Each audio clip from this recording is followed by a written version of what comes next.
الكعبي يتواجد في خط المقدمة، مهاجم أولمبياكوس ودائما نجم ريال مدريد إبراهيم دياز حاضرا في الجهة اليمنى. الياس بن صغير في الطرف الأيسر، لكن اليوم التغييرات مختل الميدان، وهذه تمريرة تصل في محاولة جديدة لمصلحة منتخب المغرب، تأتي للبحث عن هدف مبكر، تمريرة لكن دفاعات النيجر تتدخل في هذه اللقطة. الرابع في الطريق بين أولمبياد، بين كأس عالم للأندية، بين مونديال.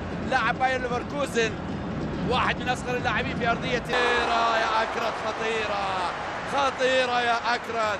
كان التاريخ أمامك يا نايف، كان التاريخ أمل، وهذه كرة عرضية تلعب والأول ما التاريخ للتسجيل في المباراة الافتتاحية.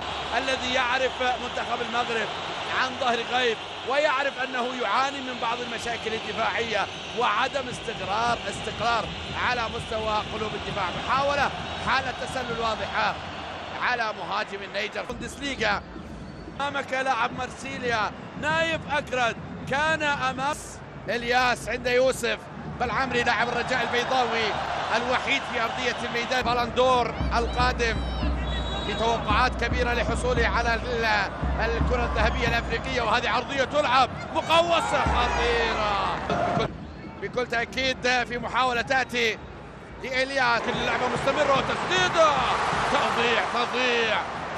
تضيع على أيوب الكعبي في لقطة كان متوقع بأنها أيوب كان في مكان التسلل، لكن شوف الإعادة فعلا كان متسللا أيوب الكعبي في هذه اللقطة، لكنها ضاعت على تأكيد ويحمي النجوم. وهذه محاولة حالة تسلل كانت معتادة خاصة في وسط الميدان، وهذه إرسالية في كرة تبعد بحذر. الانسجام بين لاعبي أسود الأطلس، رقابة لصيقة على أشرف حكيمي، وعرضية تلعب عالية على القائم الثاني، متابعة في كرة وجود شارة القيادة، وهذه محاولة خطيرة. النيجر بعرضية بالنسبة للمنتخب المغربي، دخول أسماء جديدة دقيقة من الصمود لدفاعات النيجر. الكرة بعد ذلك تبعد، وأول محاولة من جانب التسويق على مستوى الأداء، لكن هذه الآن كرة ثابتة، عرضية مقوسة للداخل، رأسية خطيرة في أول محاولات النيجر في كرة تبعد بعد 20 دقيقة من أول محاولة. وصلوا إلى شباك ياسيمونو، لكن الراية كانت حاضرة. شوف الإعادة، شوف العرضية، شوف الرأسية، والتسلل كان سليما على عمر ساكو مدافع النيجر اللي كان في حالة هجومية. جول، لكن تسلل يناوي لاعب نادي روما الإيطالي بعرضية تلعب عالية تمر من الكل، وصلت عند بالعمري يوسف عرضية رائعة وخروج ولا أروع. غير مستغربة أبدا من ولي العهد الأمير الحسن عندما قدم التحية للعمال الذي بنوا هذا الملعب، لكن هذه محاولة في الجهة اليمنى، تسديدة سهلة في محاولة عند العيناوي. بعد ذلك قبل أن يصل لها إسماعيل سيباري، هذا الواضح في الصورة، لاعب ايندهوفن الهولندي اللي يعرف طريق المرمى نحو النيجر، لأنه سبق وأن زار هذا المرمى في المباراة الماضية.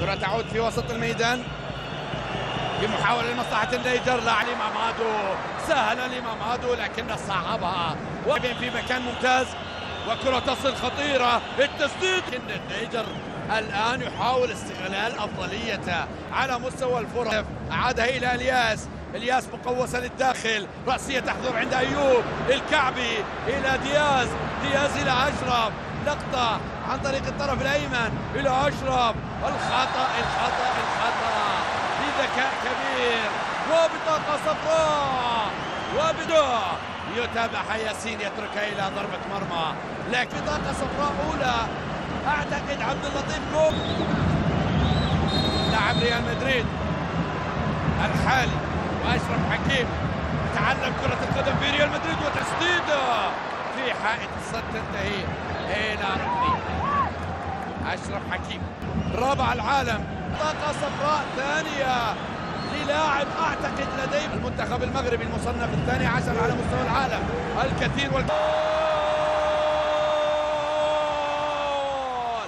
اسماعيل يا اسماعيل، اسماعيل سيباري يضع اسمه على لافتة التاريخ، على أول صفحات التاريخ، أول من كثير. وادي عرضية مولاي عبد الله بعد الافتتاح الجديد. التاريخ سيذكر الخامس من هذا الشهر، الخامس من سبتمبر 2025. اسماعيل سجل الأول في هذا الملعب لأسود الأرض، سجل أول من يسجل في ملعب الأمير. عيني عيني على الأولاد، عيني عيني على الأولاد. شوف يوسف، شوف يوسف، شوف بالعمري حطها بالدقة يا عيني.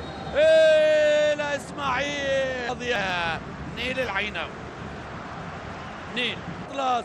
شوف الجملة، شوف اللمسات، شوف التمريرة للمرة الثانية كما فعل في المباراة الماضية داخل منطقة الجزاء. أشرف يمرر والكرة تبعد لتعود مرة قويا من بالعمري ومن إسماعيل سيباري ومن البقية. وهذه محاولة سيباري ليزور مرمى النيجر. تمريرة في منطقة الجزاء مبعدة لتعود مرة أخرى إلى أشرف.